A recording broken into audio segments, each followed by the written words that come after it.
So today we are going to learn about glycogen synthesis and breakdown.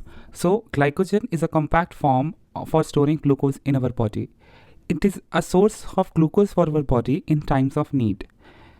Therefore, the body, when glucose is in excess, that is during the fed state, the body converts the glucose into glycogen for future needs. And when there is the future need, when we are in starvation, when the glucose is not present in our body, the glycogen is broken down into glucose to provide the body for the glucose. Why glucose is so important? Because brain and RBC are two organs which preferentially utilize glucose.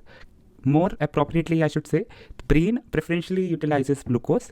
In desperate need, it would utilize ketones, but RBC can only utilize glucose because they don't have any mitochondria.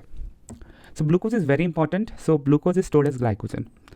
So the glucose enters the cell by GLUT receptors, and then the glucose is converted into glucose 6-phosphate by hexo-glucokinase.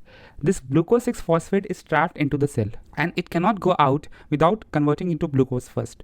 This glucose 6-phosphate can go into either further glycolysis, or it can form glycogen, or it can be used in synthesis of ribose 5-phosphate by pentose pathway. And this ribose 5-phosphate can be used in nucleotide synthesis from nucleosides, or it can be used to provide NADPH for fatty acid synthesis. So multiple uses of glucose 6-phosphate. So we will concentrate on this use, forming the glycogen for future use of glucose in times of need. Glucose 6-phosphate is converted into glucose 1-phosphate by phosphoglucomutase, and then glucose 1-phosphate is converted into UDP glucose. UDP glucose is utilized by glycogen synthase, which forms the glycogen. Glycogen synthase forms linear bonds between glucose molecules. It takes the first carbon at which the phosphate was joined and then UDP was joined, and takes away this UDP and takes another glucose and the fourth carbon of that glucose and joins them together. And when those two are joined, if you see the structure of the glucose and you analyze, if you join them together, a linear structure will form. So obviously a linear glucose structure is formed by glycogen synthase, and this structure is then a very big thread. One single thread which is not branching takes a lot of space. To make it as a compact form for storing glucose, we have to branch it. So it is done by branching enzyme, which is glycosyl transferase, and forms the alpha-1,6 glycosidic bonds. So what does it do? It takes some glucose from this linear chain and transfers it upon itself, forming a chain, and this chain has alpha-1,6 bonds between these glucose molecules. So branches are formed and a branch glycogen is formed and stored for future use. When there is requirement of glucose in the body, when the glucose is low, the glycogen will be broken down into glucose by glycogen phosphorylase, which is the rate limiting step for glycogen breakdown into glucose 1-phosphate. It is the enzyme which requires B6 as a cofactor. However, it has a limitation that it cannot break the terminal 4-glucose of the branch. For that, we have debranching enzyme, which is also having glycosyl transferase activity just opposite of this enzyme.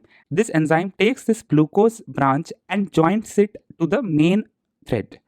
And then, however, it can only take the 3 glucose molecules. The last glucose molecule is remaining. This enzyme also has another activity of glycosidase, which releases 1 free glucose molecules and reveals a linear chain. It does it again and again for each branches, and this linear chain is digested by the glycogen phosphorylase. So glucose 1-phosphate is formed, converted into glucose 6-phosphate, and then can be transported into the body as in the glucose form. But this reaction occurs only in the liver. It doesn't occur in muscles or peripheral tissues. The peripheral tissues will only utilize this glucose 6-phosphate in the glycolysis reaction. Liver will make available glucose in the peripheral tissue by the enzyme glucose 6-phosphatase, which removes this phosphate and makes glucose in the bloodstream, which is taken up by the peripheral tissue. Let's see some diseases. First of all, we have Von-Kerke disease. In Von-Kerke disease, glucose 6-phosphatase is deficient. So liver cannot release glucose, and this glucose 6-phosphate is trapped in the liver.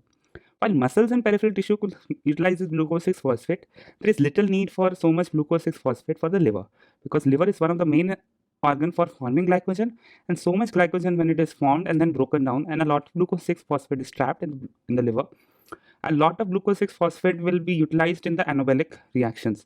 It will form a lot of ribose 5-phosphate, which will form a lot of nucleotide and uric acids. It will cause the glucose 6-phosphate not converted into glucose, causing low fasting sugar, so severe fasting hypoglycemia, and it can also result in a lot of lactic acid being formed, so lactic acidosis. Also see that in von Kerke disease, what happens because glucose 6 phosphate is too much accumulated, it goes down this pathway, and what happens that a lot of acetyl CoA is present. So what the liver does for this acetyl CoA? This acetyl CoA, the liver, what it does is this acetyl CoA in the form of citrate is exported out from the mitochondria, and it is converted into a lot of fatty acids and cholesterol. It causes hyperlipidemia, resulting in doll's high appearance. Von Kerke disease we have seen, and now let's compare this disease with Cori disease. Cori disease is similar to von Kerke disease. It also has mild fasting hypoglycemia, comparatively milder, and it has cytoplasmic inclusion of limit dextrin-like complexes, which are these complexes with 4 glucose at the terminal branches are remained and they cannot be broken down because the branching enzyme is deficient. Blood lactate level, however, remains normal in Cori. McArdle disease occurs when the muscle isoform of the glycogen phosphorylase is deficient. So glycogen gets stored in the muscles and they cannot be broken down, causing painful muscle cramps and myoglobinemia with exercise, and a relief on continued exercise, which is called the second wind phenomenon due to increased blood flow. There is a flat venous lactate curve with normal ammonia during exercise because no glucose 6 phosphate is being utilized by the muscle and no lactate is being formed by the muscle. So there is a flat lactate curve during the exercise. However, ammonia is normal. Lastly, we can see in this chart the Anderson disease. Anderson's disease causes infantile cirrhosis and hypotonia, causing early infant death. However, a hypoglycemia-like features occur late in this disease.